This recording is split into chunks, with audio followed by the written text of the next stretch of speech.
And I wanted first to thank you very much for coming, and thank you for this great honor to be here and to be able to give this presentation. I wanted also to introduce my co-author on this project, who is Elena Antonsen, who is not here with us today.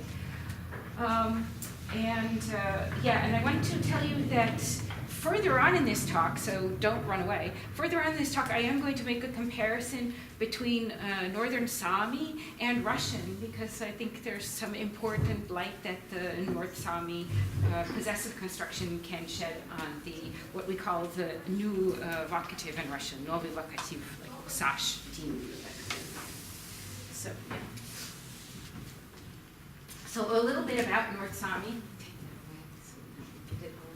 So a little bit about North Saami. It's a Uralic or Finno-Ugric language. It has about 20,000 speakers. It's spoken in contiguous regions of northern Norway, Sweden, and Finland. And one important thing about North Saami is that it's perhaps the only minority language in Europe that is in contact with majority languages from two different language families. So it's in rather intense and unusual contact situation there. Here's a little map of Saami languages. There are about 9 or 10 of them, some of them with very few speakers, and North Saami is number 5, and it's by far the largest one. And what's happening in North Saami is that there's a possessive construction that is going out and a new one that is coming in. So basically the possessive suffix construction is dying out slowly, and the analytic construction with the reflexive genitive pronoun is becoming stronger over time. So in this first one, and you have, I don't know, I guess you guys they didn't actually print out the handouts, maybe they did, but you can get the handout online, and you won't necessarily really need it. But there are more examples if people, especially people who are interested in Finno-Ugric languages, might want to look at further examples. But so here are two sentences, or actually these are extracts from sentences, from the same novel written by the same author. And these two sentences also have the same subject and the same verb and the same object. Yeah? But one of these sentences, we use the possessive suffix, which is s. If this thing works. No, maybe it doesn't work. It's way over there anyhow. There's a possessive suffix s, and it points back to the nominative subject. So Katya got to her room. And in the second one, we have an analytic construction with the reflexive genitive pronoun, which means the same. So Katya got to her room, but we see that it's constructed differently. So basically, this first one, 1A, this is the construction that is going out of style, basically, and this Raphaelian construction is becoming more and more popular with time. Just to give you a little bit of perspective on this language change, here's the Wahl's map of possessive affixes in the world's languages. You see that the red dots are possessive prefixes. We see quite a lot of those in the New World. The blue dots are possessive suffixes. We see quite a lot of those in Asia, Africa, and such. But if we look in Western Europe, we see extremely little. So I have pointed towards the one blue dot that is North Saami. We have another blue dot up there that's for Finnish. Yeah, this does work, for Finnish. Then there's also, this one is Hungarian, so that's kind of obvious, right? This one over here is actually Breton, but that's there's only one person who really believes that there's a possessive suffix there, and that happens to be Matthew Dreyer, who is involved in the Wahl's project. So that's actually a contested dot. But I guess the point I wanted to make is that everywhere else in the world you see a lot of possessive affixes, but you don't see a lot of possessive affixes in Europe. And for that reason, there hasn't been an awful lot of research on the use of possessive suffixes, or as much as there might otherwise have been. So this is just not the center of attention for European linguists. And here are the 3 research questions that I'm going to focus in this talk, and they're all motivated by recent publications about various issues. So Blythe and Croft just published in Language a couple of years ago an article in which they describe how languages change and how those changes can take place. They describe this in terms of S-curves and the mathematical mechanisms that make this possible. And we're going to take a look at this because they suggest that language change is always motivated by social values, and I question whether or not that's really the case. Then Peter Trudgill and then also McWhorter and Benson Whitner there's been a number of studies in the last 3-4 years about morphological complexity and its relationship to sociolinguistic factors such as the context of language contact. And there's a suggestion that morphological complexity actually goes down in such situations, and that might be also part of what's causing this language change here. So we will look also at morphological complexity and sociolinguistics. And then finally, I promised that I will compare part of the use of the possessive construction with the so-called Russian non-evocative, the new vocative. So here's a quick overview of the talk. We'll look at S-curves in language change and look at how this language change follows an S-curve. Then we will look at the factors that are involved in the North Saami change. I'm going to try and convince you that it's not just sociolinguistic factors or social value, that there's also some factors involving inherent syntactic fitness, inherent semantic fitness of the upcoming construction or the innovative construction. And then we will look at the issue of morphological complexity, and then we will come to the new vocative. So let's go now to the S-curves in language change. So in this section, I'm going to show you first an S-curve and for another language change, and then I'm going to show you the S-curve in our North Saami language data, and then we're going to talk about how S-curves are formed and what makes this work. So here's from Blythe and Croft. They're actually citing yet another study, and this is about the future in Brazilian Portuguese, where there are actually 4 different ways to mark future, but one of them is the innovative construction, and that's the one that is becoming dominant, and the other ones are gradually sort of fading out. And so this is an example then of an S-curve. This is what an S-curve would look like. And then I wanted to show you the S-curve in my Saami data and hope that you're convinced that this looks much like this other S-curve.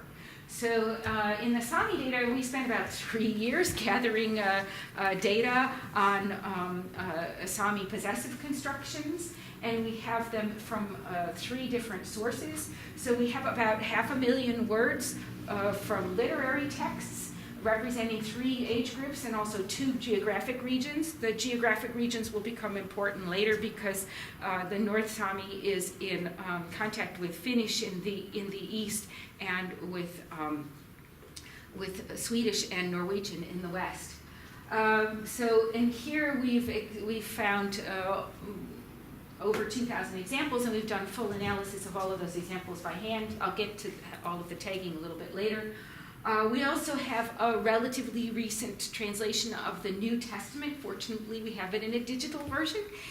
So we were able to do a lot of the extraction, at least digitally, although we did full analysis by hand, and this yielded another 1,500 examples. And then we are very fortunate to have a 10 million word newspaper corpus for a language with only 20,000 speakers. This is nothing short of a miracle. We have extracted about 30,000 examples from these, and we've done a more shallow analysis of them, and there's been quite a lot of cleaning by hand, although a lot of this was done automatically. So in all, we are looking at over 33,000 examples, almost 34,000 examples.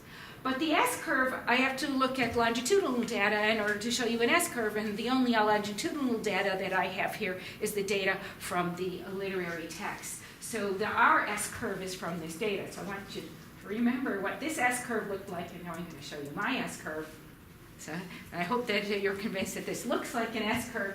So, and here we're going to be looking only at anaphoric and endophoric uses. I'll get back to what those are, and because there are 2 other uses also.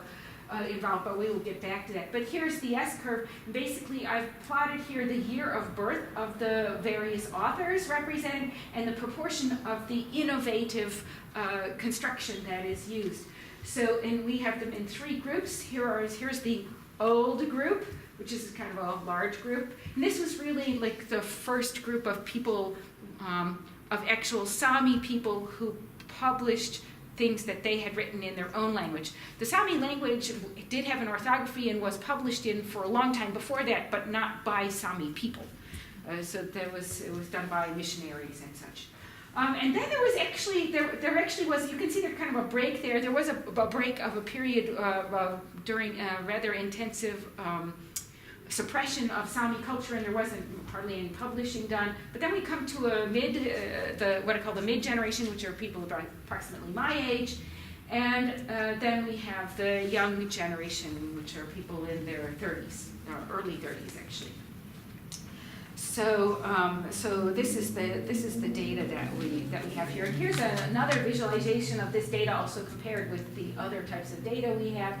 So here, the blue bars are for the possessive suffix. That's the construction that is waning, and the red part of the bars are for this reflexive pronoun construction, which is the innovative construction, and this is the old generation, the mid generation, and the young generation. So you can see that it's marching along in our S-curve. And also interesting comparison here is that although that New Testament translation was from 1998, this looks a lot like the old generation. Perhaps that's not so surprising because the New Testament, even if it's a relatively new translation, it tends to be archaic use of language anyhow. And then also note that the news is very similar to the young generation, although as we'll see later, there are some differences there as well. Okay, so now to go back to Blythe and Croft and what they said about language change in general. So they said that language change is driven only by differential weighting of variance. And if you have X is an older variant and Y is the innovative variant, then the innovative variant Y basically gets a higher positive weight, and this helps it to replace the older variant X.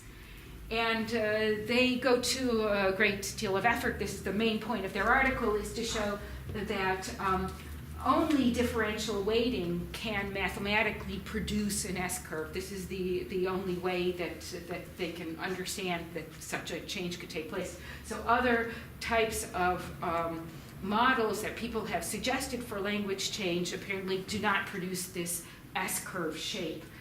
Mathematically cannot do that, and this includes social networks and neutral drift. That, though, isn't quite so important to me as their reasoning behind where this weight comes from. So, okay, maybe we understand mathematically how this has to be done. It has to be done by differential weighting, but where do the weights come from?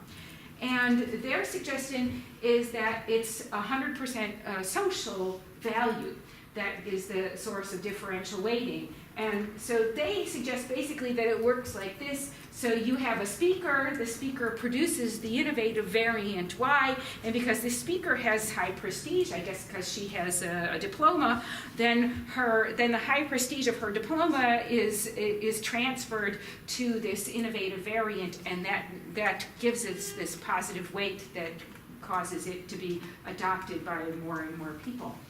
But I'm wondering if there isn't more to the story than that. I don't deny that this is certainly part of the story in language change. I believe this story, but I'm wondering whether this is the only way in which it can happen.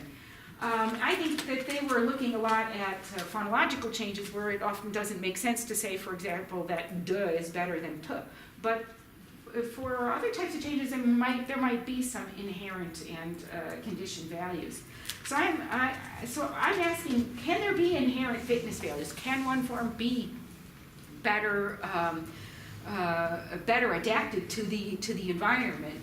Let's say, and can there also be conditioned fitness values? And I would like to conduct with you a couple of thought experiments and think about how this might be.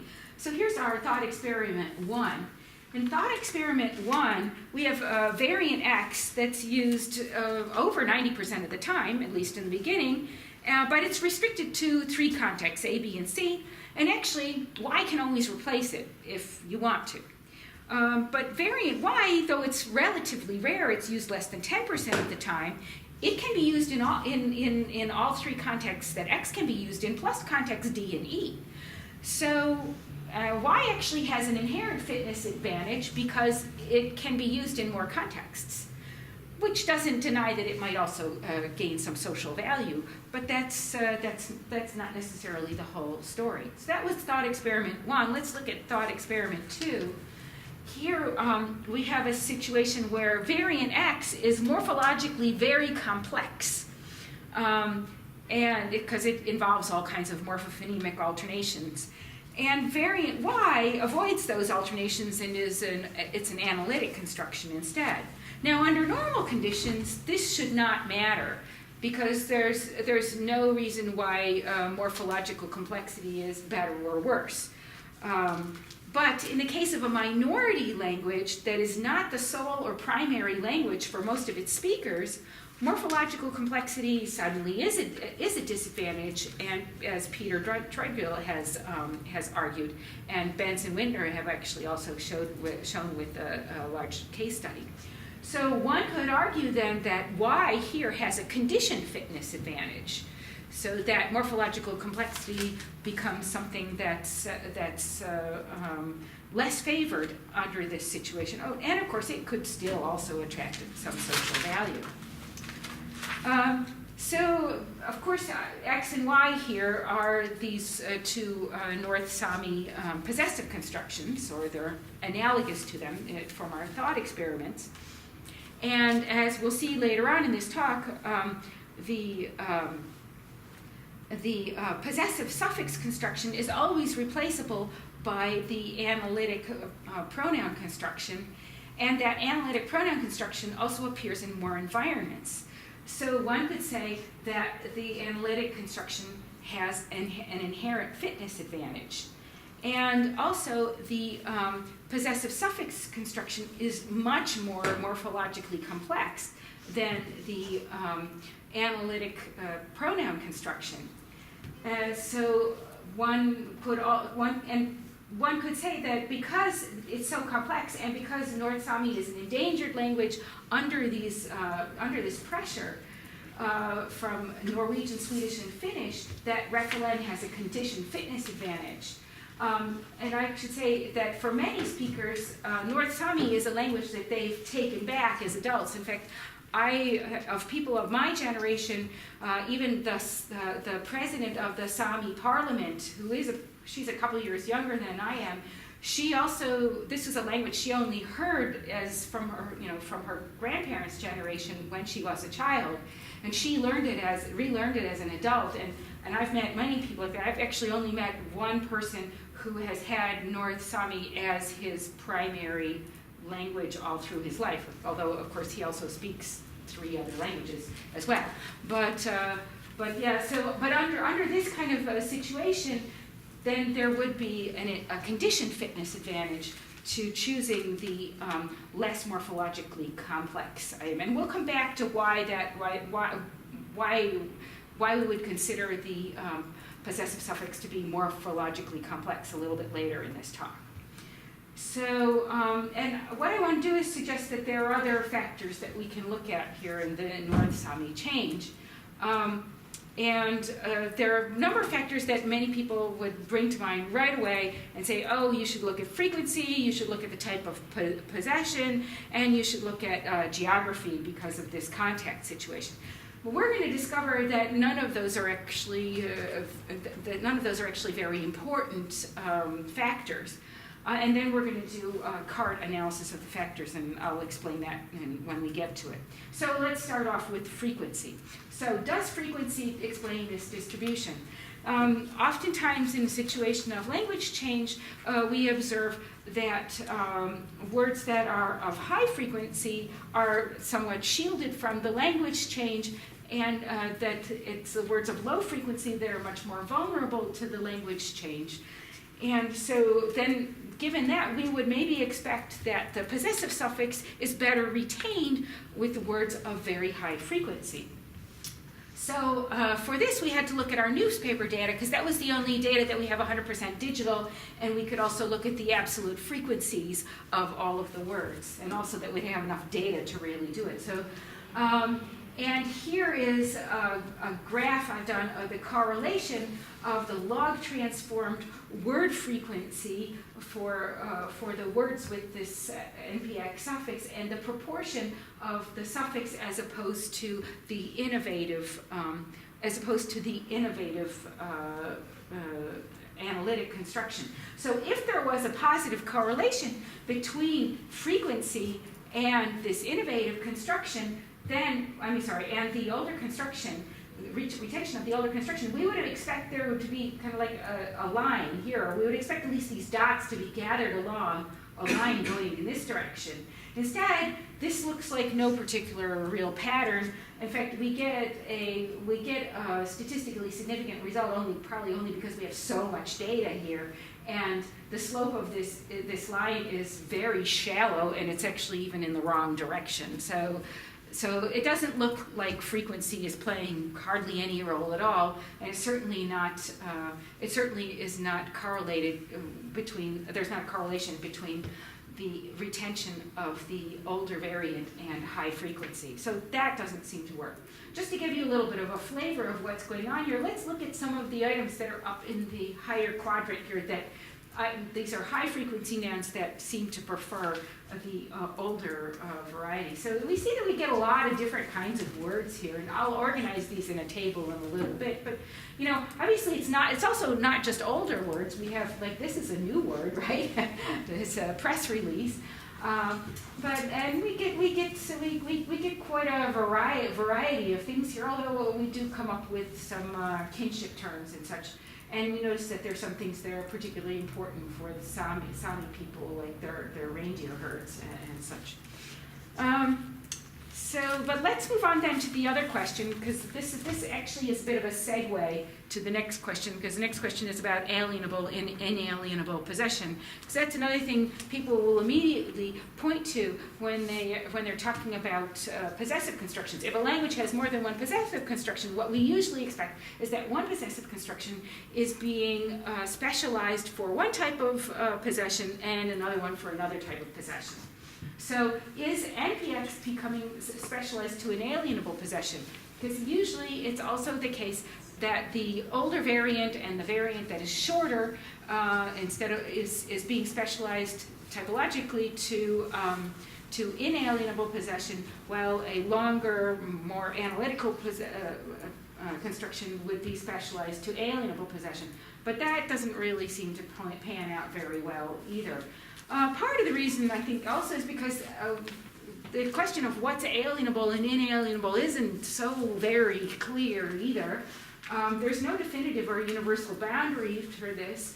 It seems like possession is a very culturally bounded idea, and I could talk an awful lot about this, but we won't have time for it. But people tend to agree, though, that if there is a core for inalienable possession, it's probably kinship terms and body parts. Yeah, so my father, my arm, things like that.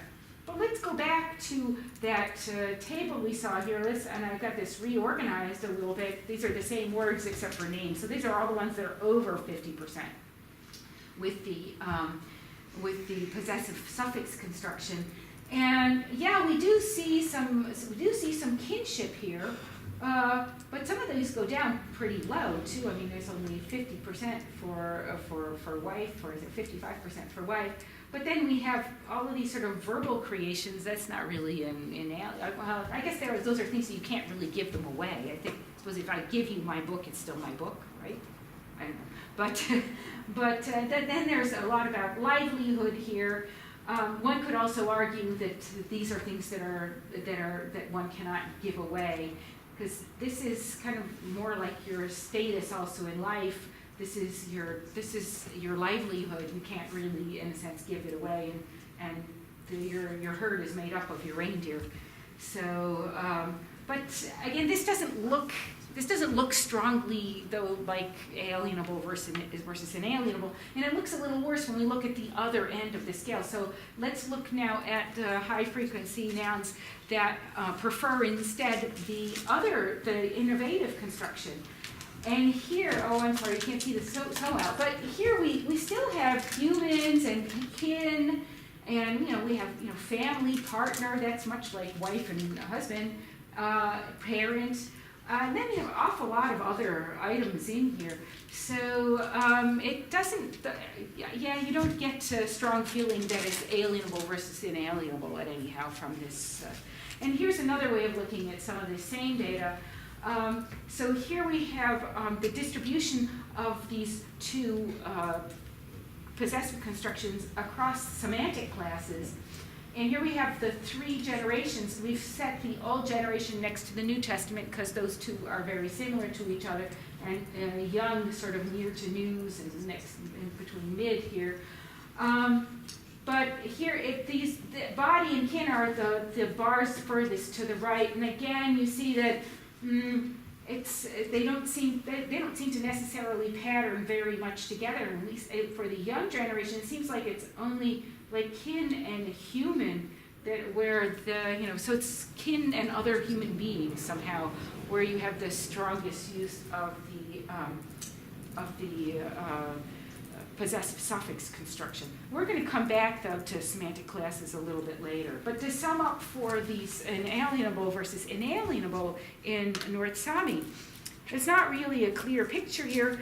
It seems that the possessive suffix is increasingly attracted to kin over time, but it seems to be less attracted to body over time.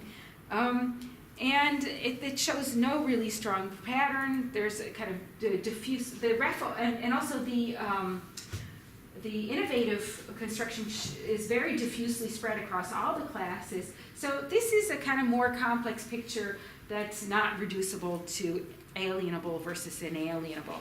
Although these semantic classes do become important a little bit later on, as we'll see. Okay, then there's geography.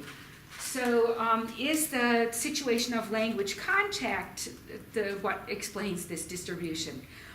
We have in the West, we have North Saami in contact with Norwegian and Swedish, which do not have a possessive suffix. In the East, it's in contact with Finnish, which has a very active possessive suffix. And we've seen also in another study that we did on adpositions, which could be placed either as prepositions or as postpositions. We've seen that there we do see a dialectal difference according to geography. So it actually is the case in the case of adpositions that postposition is preferred when you're in contact with Finnish, but preposition is more preferred when you're in contact with Germanic languages, Norwegian and Swedish. So one might wonder then, is the possessive suffix used more in the Eastern versions of North Saami that are in contact with Finnish that has a possessive suffix? But as I'm going to show you with a card analysis, geography is actually an extremely weak factor. It's the weakest of the factors that we put into that analysis. So that doesn't seem to be a deciding factor either. So all of the obvious things one might have reached for don't really pan out. So now I'm going to go through the data for you, and we'll try and figure out what the factors really are involved here. So here's a little bit about how we tagged our data, and you can see lots of examples of all of these different tags here if you look on the website. And I can actually later, if you want, I can show you. We already have all of our example sentences, all 34,000 or whatever. Or maybe we just have the ones from literature and the New Testament. But anyhow, we have the data. Much of the data is already up on the web. And I can show you where that is. And there will also later on there will be all of the data will eventually come up on the web with also all of the statistical analysis. By the way, I didn't mention at the beginning. This talk comes from an article that has been submitted to Diachronica for publication, and it's still under review. So we'll see what happens with that. Anyhow, so we gathered these thousands and thousands of examples, a large number of them completely by hand, and we tagged them according to the construction. So these are our two constructions. We also tagged them according to reference. And the vast majority of the reference here is actually anaphoric, like I showed you in that first example. I'll show you in a minute both endophoric, well, all three, endophoric, exophoric, and generic. But most of that, the statistical analysis is primarily done only on anaphoric and endophoric because the two constructions are actually not in competition really in exophoric and exophoric generic are also relatively rare compared to anaphoric and endophoric, which are vastly predominate. We also looked at various morphosyntactic features for the possessum, that thing that is possessed, and for the possessor, so case, number, and also semantic class for both of those. And then depending upon where the data came from, we also looked at the source, if it was literary data, the generation, and also we had the geography. And when we get a little bit later, when we come to the new vocatives, this is where they're emerging, is among the exophoric uses. Let's quickly look at endophoric, exophoric, and generic, just to give you a little bit more of an idea of this data. So endophoric reference is basically the same as anaphoric reference. It's just that the reference is further back. Yeah? So anaphoric reference is reference to something within the same clause, not necessarily the subject. Actually, it can be anything, but it's within the same clause. Endophoric reference is to something in a previous clause. So here we have, for example, the mining road was still in their possession. The goal was, of course, to try to hold on to it with all their strength. So here we have the possessive suffix, which actually, strangely enough, here we're of a commutative plural ending here, and in the commutative plural, the possessive suffix actually goes inside of the case ending, which is a little bit weird, but that's the way it works. But here it points back to a possessor that's named in the previous clause. And then in this, and that's an example with the possessive suffix, and this happens also with the analytic construction. So here we have a situation where some people heard some noise outside, and they looked out the window to see what it was, and it was a horse, and it was actually their horse. And they are actually they're actually part of this narrative, but they were referred to further back. So that would be endophoric. An example of exophoric reference is deictic reference. So this is referring to either basically speakers or hearers, and not rather than referring to something that's available in the actual syntax. So here we have, then it tested our resistance to seasickness. So we have, this is resistance to seasickness is this word, and there's this, and this refers just to us. And here's somebody kind of like cursing. He said, our own kid's just as stupid as those outsiders. So this just refers to us. These examples are a little bit unusual because the vast majority of the exophoric uses, as we'll see a little bit later, are actually vocatives. But these were some of the non-vocative examples. Okay, and then there was also generic reference. In generic reference, the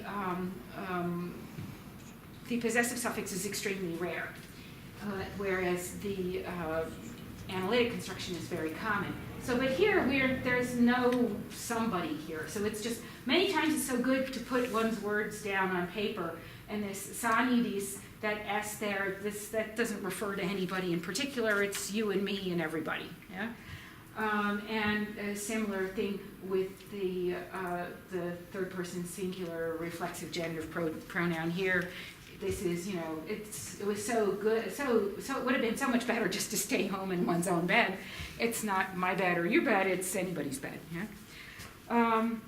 So we have that. And I wanted also just to give you a little taste of what else is on the handout, which you can get from my website.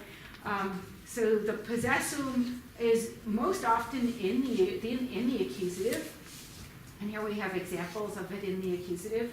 So here we have, and these are both from the New Testament. These are very parallel examples. So in the end, he sent his own son, and then we also have, I send my dear son. So it's most often with accusative, but it can be in any case. The possessum can be in any case, and the possessor can also be in any case. And like I say, you can see examples of all that on the handout.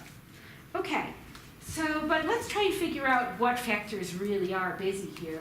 And in order to measure the importance of the variables that are involved here, we did what's called a card analysis. A card is short for classification and regression trees and random forests.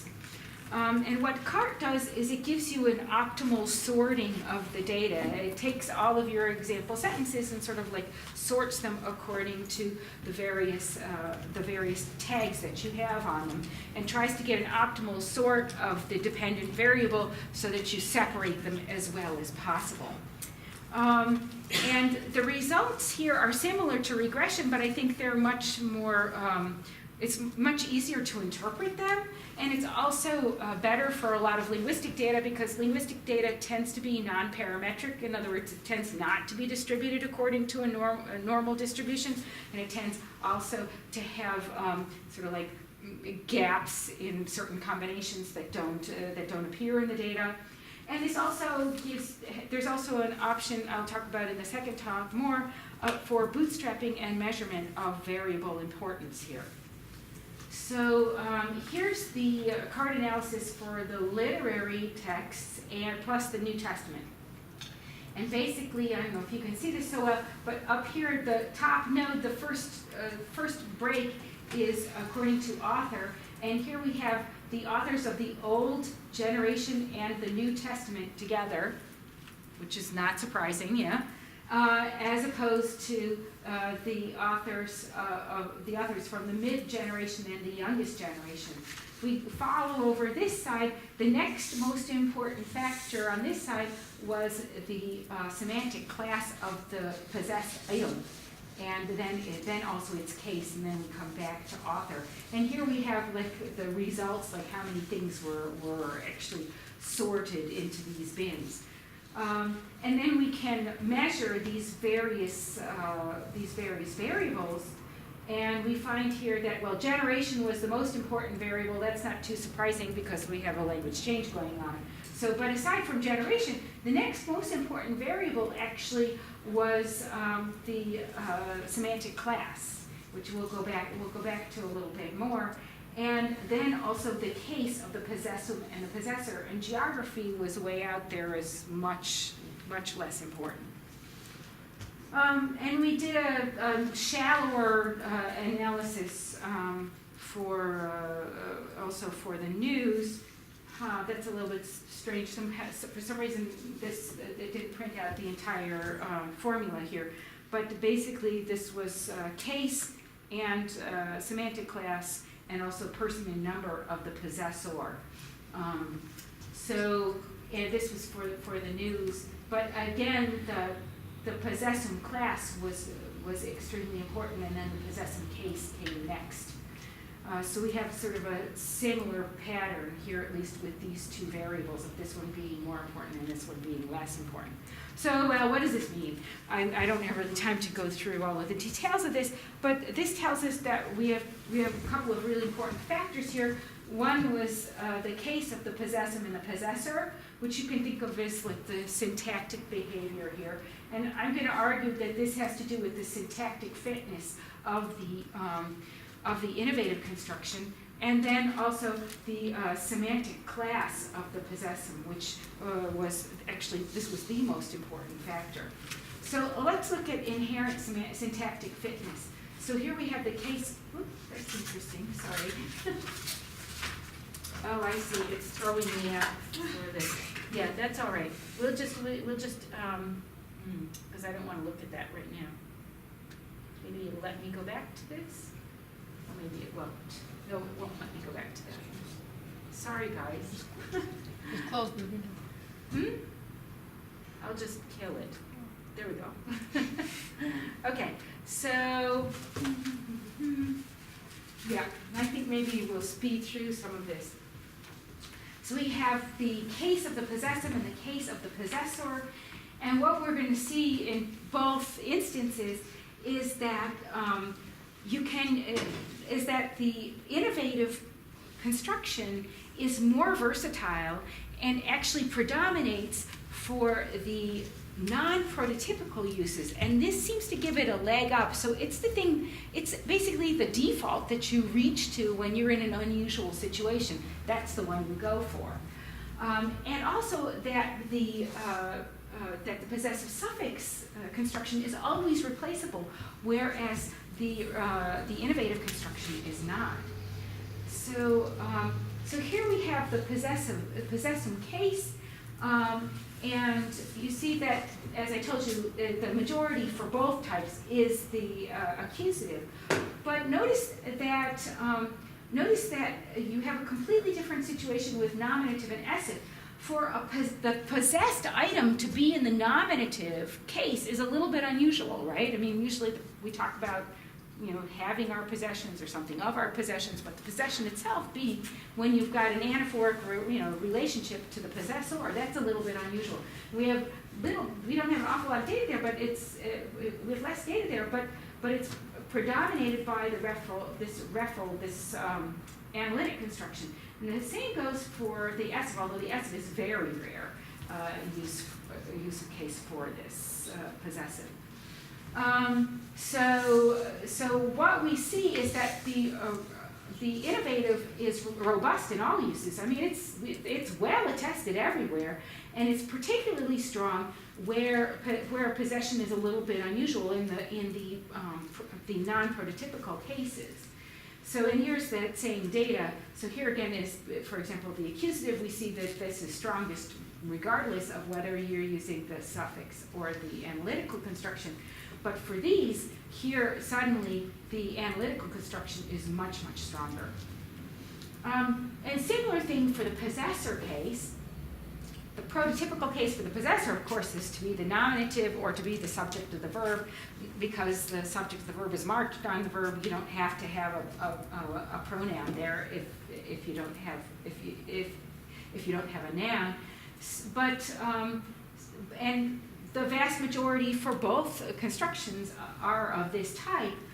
But referend, this innovative construction, is particularly strong for the really non-prototypical usage, which are the locative and the genitive.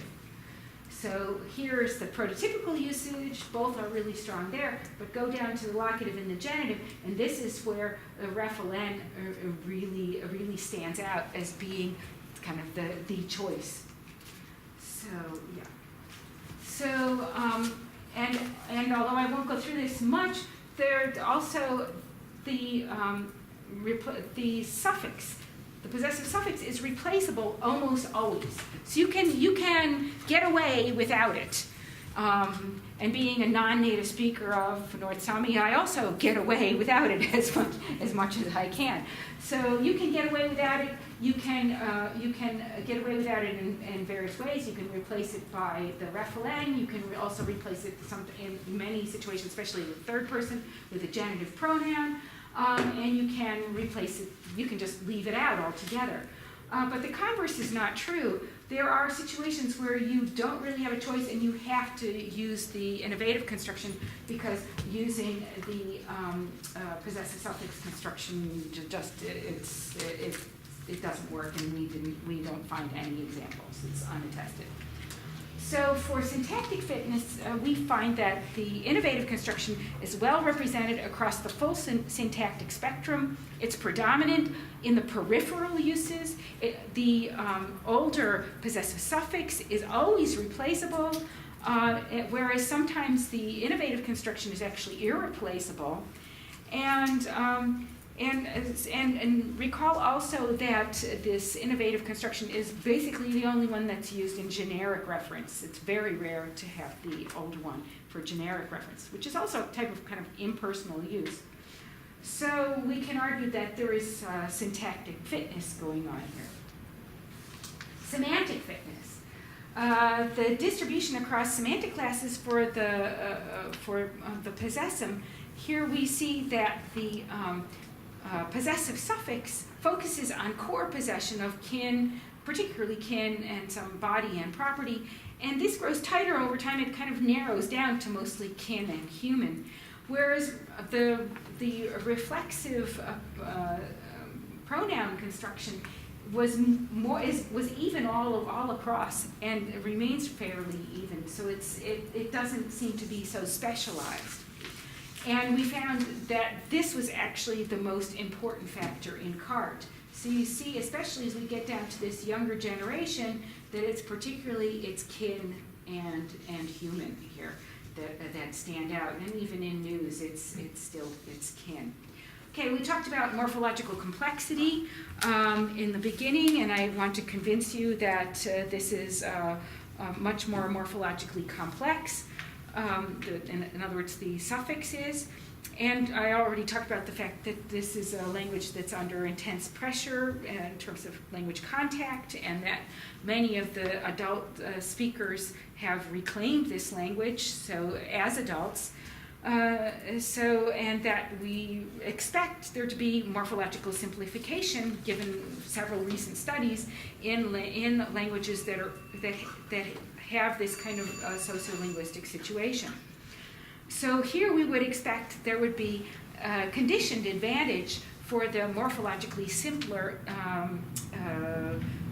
innovative construction with the genitive pronoun, reflexive genitive pronoun. Just to give you a little bit of perspective on where North Saami stands on this scale, so Peter Truggill has a 6-point scale of the languages that are most likely to tend to become more complex or to tend to become more simple. And 6 is the highest one, and North Saami receives a 4, which is pretty high up there, and that's due to its small size, its loose network, because these people are spread out over a fairly large geographic territory, and high level of contact with other languages. So there would be an expectation here that we would have a reduction in morphological complexity and an advantage to analytical structures that are transparent, like this reflexive genitive pronoun construction. And now I want to convince you that the RefLN is much more simple. And the reason is that the RefLN basically is built entirely out of other pieces of morphology that you need to have in order to survive anyhow. So you already needed to have this reflexive pronoun in its genitive or genitive accusative, which has 9 forms. You need that anyhow for other things, as I'll show you in a minute. So that already exists, and all you do is you add that together with a noun in any of its 10 forms. It has 10 forms, but actually 13 slots here because some syncretism. So, and you need all of those forms anyhow too. So this is just, analytic putting together 2 pieces you already needed of the morphology. Here's just to prove to you that you need that pronoun anyhow, because it also does things aside from possession. Here it's used non-possessively. So, so she didn't seem to recognize herself in the mirror yet, just this is non-possessive. Okay, so, you can look at that handout I have on the internet.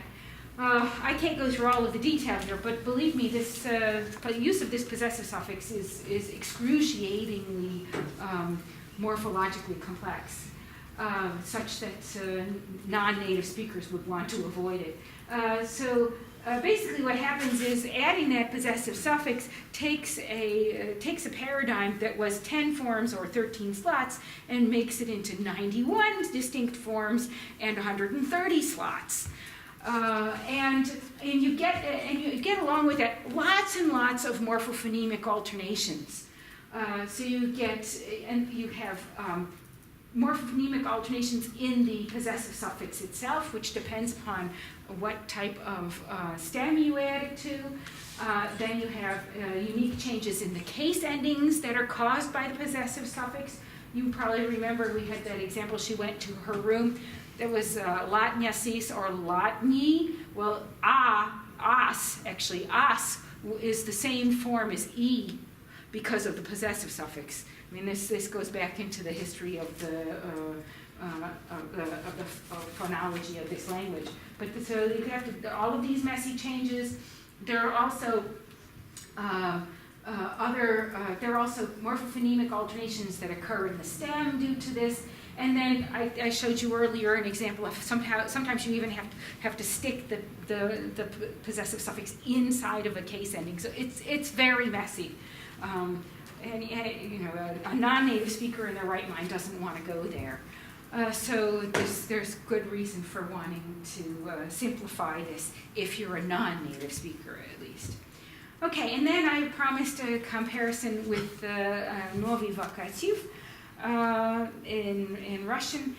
There is a use of the possessive suffix that looks a lot like a vocative, and when I looked at this, I said, oh, this reminds me of the Russian vocative. So here's an example, gulamanajan.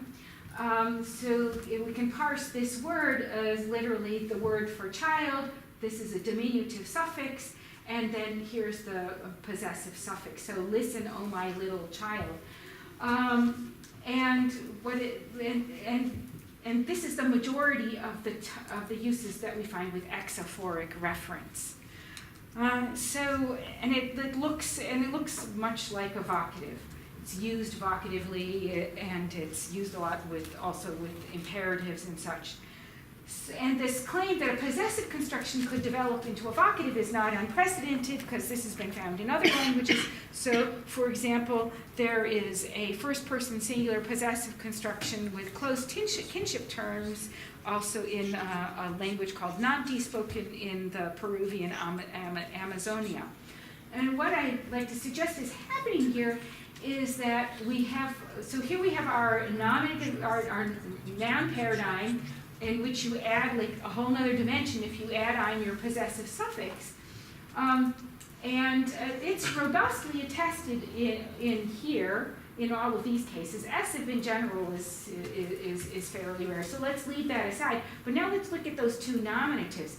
If the possessum is nominative plural, this has now been 100% converted into a vocative, although it's very sort of archaic, high style, and I think actually all or virtually all of our examples come from the New Testament.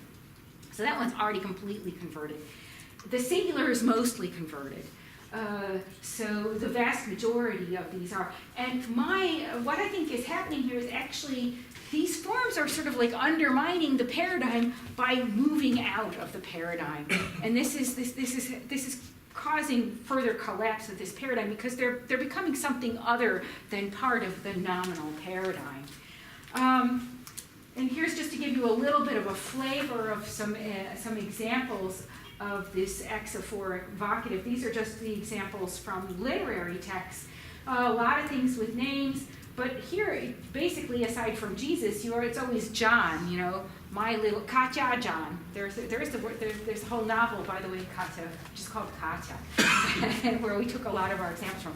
And Katya John is often attested in that novel. So my dear little Katya, basically. So it just gives you kind of an idea of what this looks like. So it's almost as if the first person singular possessive suffix is kind of like fusing with this diminutive, and then it's just being applied as a sort of a derivational morpheme to create these vocative forms. And we can compare this a little bit with the Russian new vocative and look particularly at more recent work that's been done by Mikhail Daniel, who calls this, I like this, недоподдержная forma. I don't know how to translate that. I guess it's not quite a case form, or something less than a case form, or something outside of a case form. Anderson also goes a little bit further and calls this a transcategorial lexical derivative. He's also suggesting that this is something that's outside of the case forms, and And these line up really well, so we have something that doesn't perform syntactic functions of nouns. Its use is for calling and getting the hearer's attention and getting the hearer to do something the speaker wants often. It's restricted to a pragmatically defined group of lexemes used in direct address. There's also something that neither Misha Daniel nor Henning Anderson mentioned. It's not modified by adjectives. I think this is the case. I wanted to ask this audience. So whereas the old vocative was completely okay with modification, we have Вечный Боже, милосердный Господи, преподобный Отче, святый Владыка, I think it's bad to say Mili Dimo. I hope that's bad. Is that bad? No, it doesn't work, does it? No. Or Дорогая Свет. No? I mean, so even the places where you would, the kinds of adjectives, I don't think it works here. And that doesn't work in Saami either. We don't find any examples of it modified. Okay. So, yeah. So what does this new vocative mean for the North Saami noun paradigm? If indeed these vocative uses are becoming sort of detached from the nominal paradigm and serving as lexemes in kind of a different part of speech, this development could be further undermining the integrity of this possessive suffix as part of the nominal paradigm, and further advantaging this innovative construction. And I think this is part of something that we see that when paradigms begin to fall apart, the pieces that are left over often get recycled to new purposes. And this is something that Roger Lass has documented, and I've also documented it with respect to the history of the Slavic languages. So this is my last slide as conclusions. And that's that we see a replacement of the possessive suffix with the reflexive genitive pronoun analytical construction in North Saami as an ongoing language change. It does seem to have that classic S-curve shape. And this change doesn't seem to be easily explained by any of the factors that one would immediately grab for, like frequency and type of possession or language contact.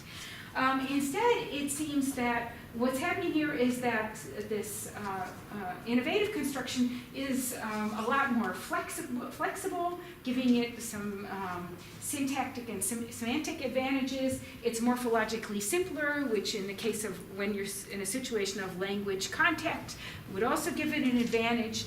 And it seems also that the paradigm may be getting undermined to some extent by the fact that these, in the nominative uses, these possessive suffixes are becoming derivational morphemes for creating new vocatives. And that's my talk. Thank you.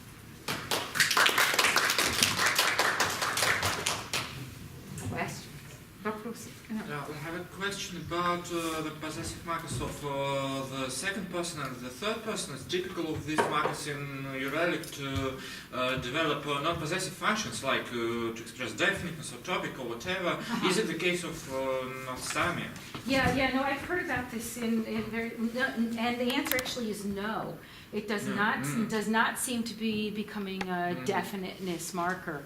Because I've heard about this in several, like Erzya and Mordvinian and so forth. It's not it's Komi or Mord. Komi and Ordmord.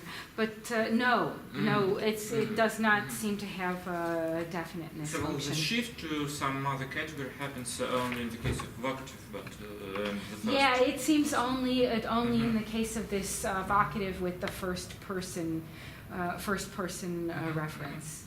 Yeah. So, but yeah, I have heard of that, and that doesn't seem to be the case here. I don't have any evidence for that. I'm sorry. Do you know some other cases, some other languages where with the same shift from possessives to vocatives? Oh, yeah, so I cited another language from the Peruvian Amazonia, and it's specifically also first person singular, and it's pretty much only with close kinship terms. So this is the only case. That's the only case that I've found. Well, I have some remark on it. It's has been attested in Uralic languages. There are two papers by Irina Nikolaeva and by Ariadna Kuznetsova written in 2003, I think, which contain some similar examples. When the first person in merge comment some other thing every So time expresses something like evocative. Something like evocative. I mean, there has been some mention of this vocative use pretty far back, but this is the first kind of empirical study, a quantitative study. But I would like to get that reference from you afterwards if I could. I would really appreciate that. Could you turn back to the S-curve slide? Oh, yeah. Uh-huh.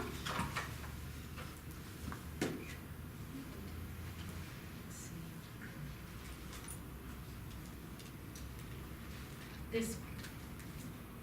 Yeah. Thanks. Actually, I'm wondering about the native speakers of the used generation, so to say.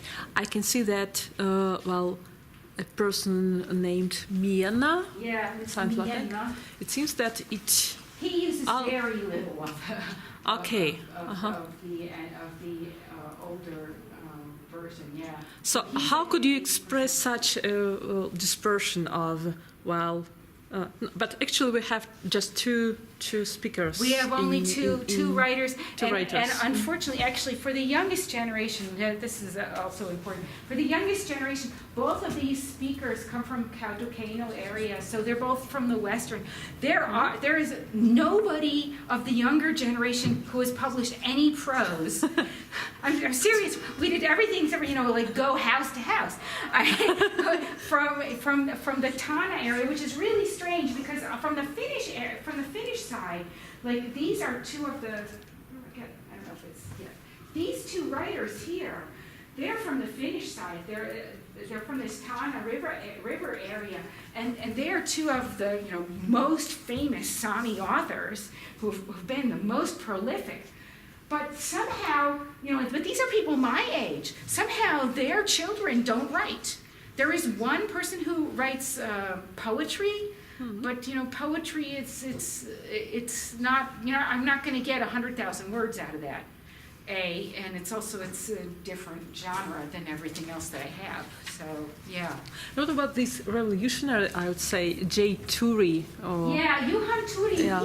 He started to overuse ref. This is a really special one too. So although Anders Larsen was quite a bit older, Johan Turi actually was the very first Saami writer who actually published a book. Who was a Saami person who had written in Saami, and he seemed to be. And it's not just in terms of this, feature, but in general, his language seemed to be, the leading edge.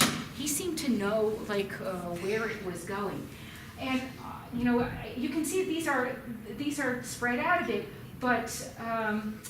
This is actually a low S line, so this is a line that has been computed by our statistical software based on the number of examples and everything. Right. Mm-hmm. So yeah, some of them do depart from the line, and yeah.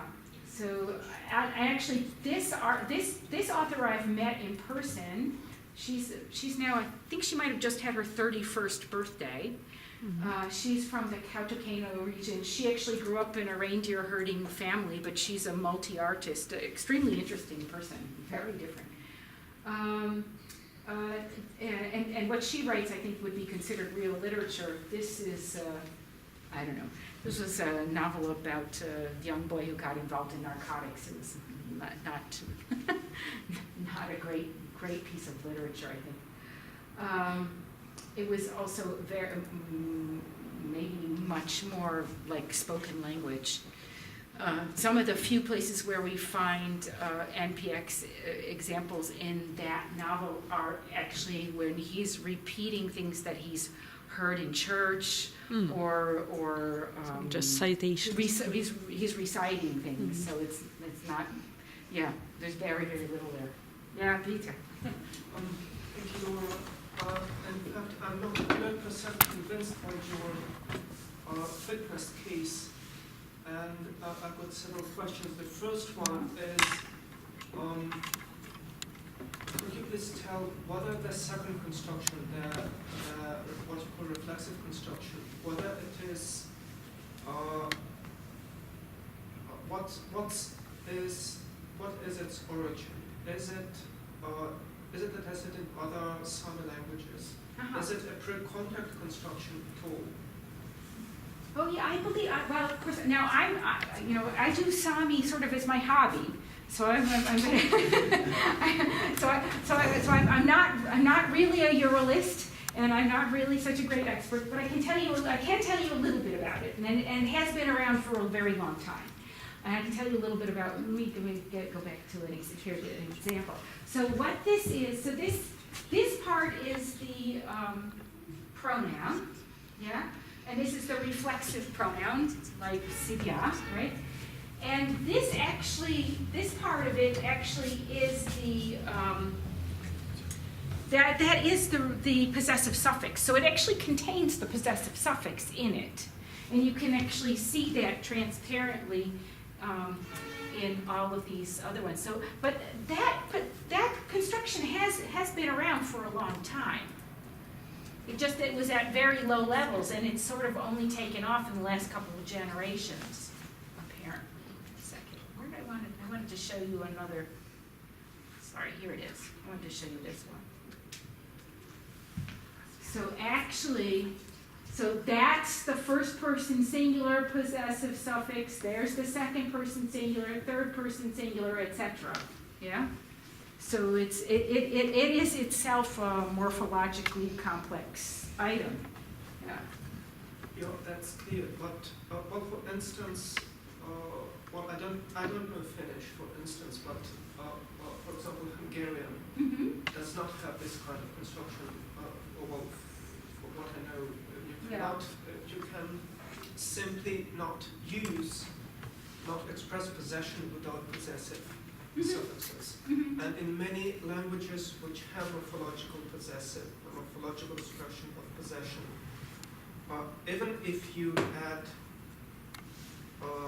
something of this kind, you have to still use the possessive morphology of the noun. So this coexistence of these two constructions, well, for me, it looks a little bit suspicious that it. Again, I'm not an expert either, but I would propose a very strong hypothesis that either this construction as a whole or its dramatic increase in frequency has been certainly influenced by language contact, and not simply by the fact that it is more fit, so to say, which is fine, but for the whole story. And the second question regarding... Can I just address that one? I would be very inclined to believe you with that one. The only problem is it didn't pan out. When we looked at the places where all these authors grew up, we didn't get this east-west separation. And that was surprising to us because we had gotten it for the adpositions. So it didn't pan out. Although it's very possible that some sort of contact, that the origin of this might be some sort of contact, but I just don't know. So now your second question. Yeah, the second question regards the morphology. Do you have any evidence of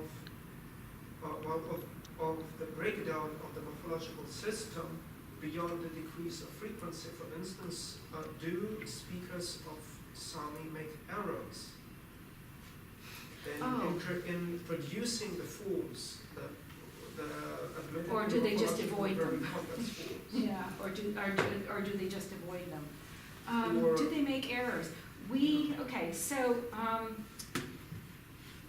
yeah, that's extremely interesting. I'm trying to think if we have, because we are collecting errors. But I think it's mostly, and I think we are collecting also, I mean, not in this database, but because the Saami Language Technology Center at the University of Tromsø is also been involved in creating spell checker, for example, for North Saami. And that spell checker actually is the resource for all of these newspapers, and that's why we could get a hold of this corpus, et cetera, et cetera. I actually don't know. I mean, I know of other kinds of learner errors. I mean, for example, there's a difference between long and short ah in North Saami, and that's a very common error. I don't know. I don't know. I think mostly what people would do is just easily avoid it by grabbing EHA and plus a possessive suffix instead. And using that instead, because then you don't need to go through all of this morphophonemic alternations.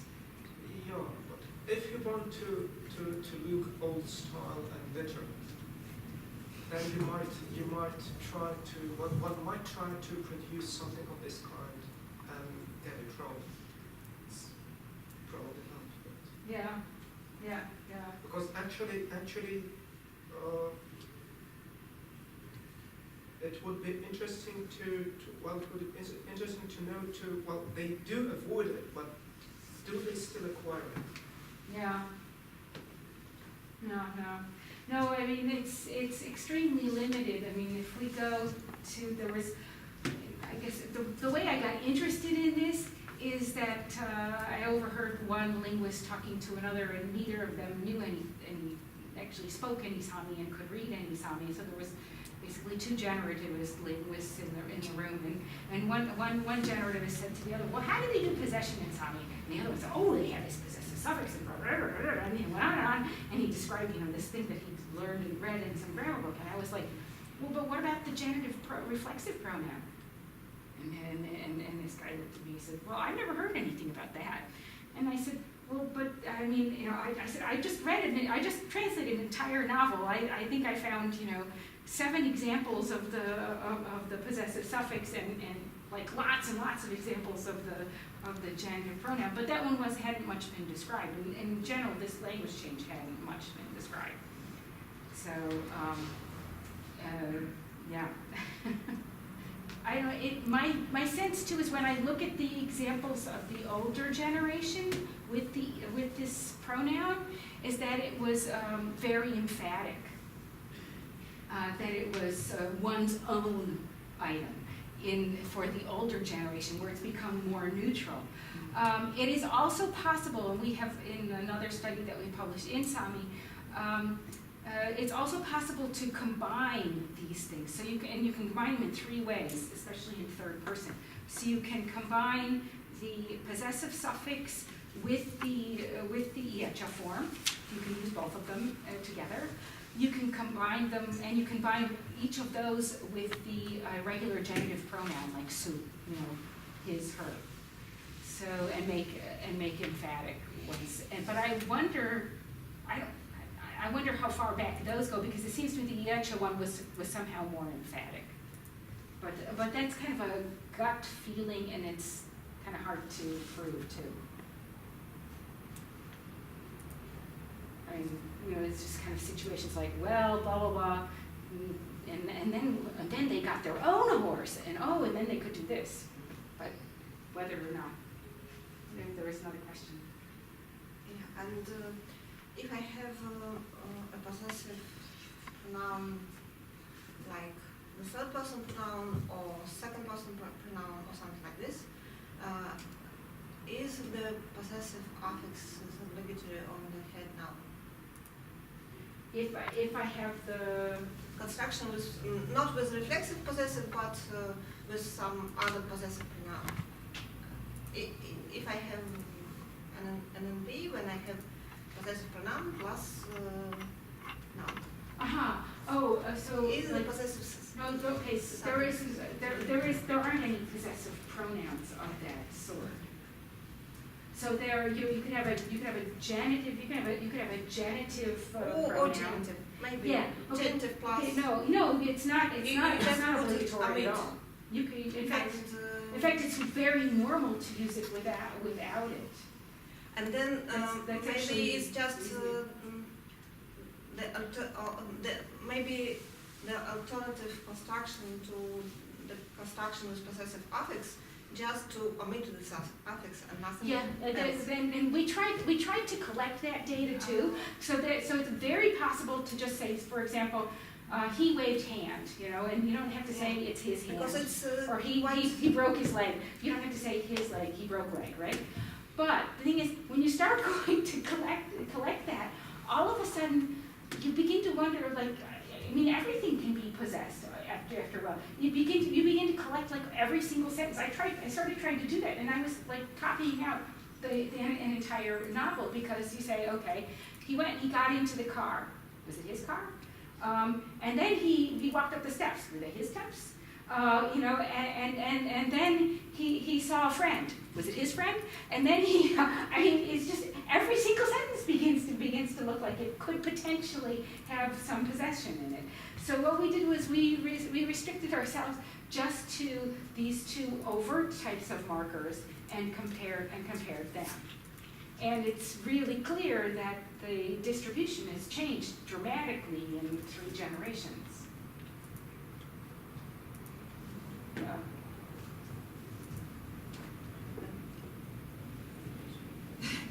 I wanted to ask, you showed us that these constructions with possessive affix are less flexible than the constructions with pronoun. But did I understand correctly that you tested these semantic and syntactic flexibility using the whole corpus, not just the older speakers? Because it's quite clear that if one construction becomes very frequent, then it also becomes flexible. So how can you say that if the flexibility is the reason of the frequency, but not the source? How do you say? But no, it seemed like it was flexible. It was well attested all the way from the early part of the corpus too. So Yes, but I think it's important to see its properties only on where's the chicken and where's the egg? No, and we don't have huge amounts of material further back, because, like I showed you, Johan Turi, that first book, it had its 100th anniversary just a couple of years ago, and that was the first book that a Saami person actually wrote in Saami. So, and I don't think we can reliably say what anything looked like before that. I mean, in terms of the use of these, the relative frequencies of these possessive constructions.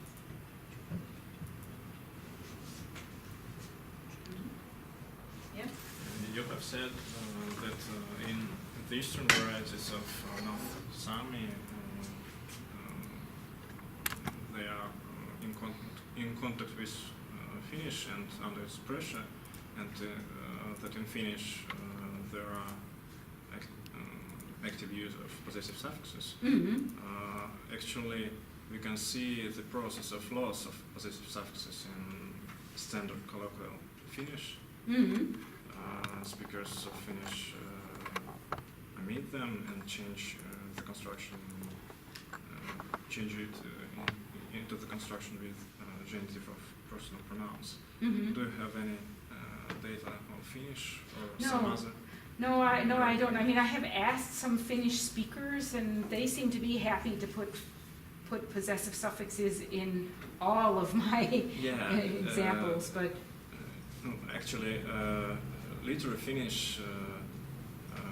If you speak literary Finnish in, for example, some government or media, you have to use these personal The possessive suffix.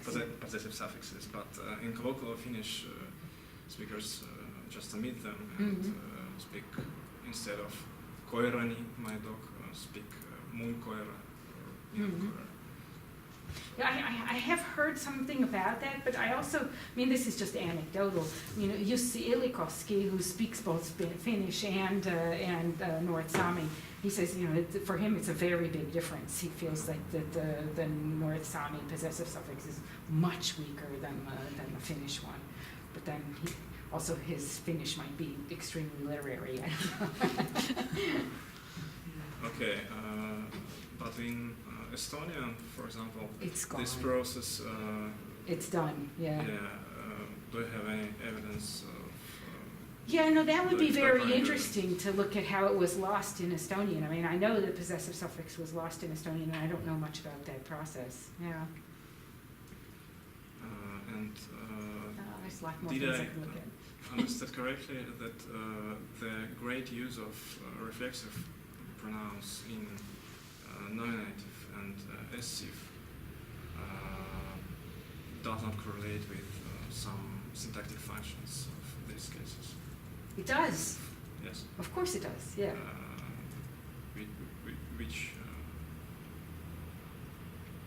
maybe nominative and essive are often used in predicative functions. For example, non-verbal predicates. Right. And which are kind of unusual for this possessive, for the possessum to be in those cases when the possessor then has to be in some other case usually. So it's kind of that's kind of an unusual situation for the use of the possessive.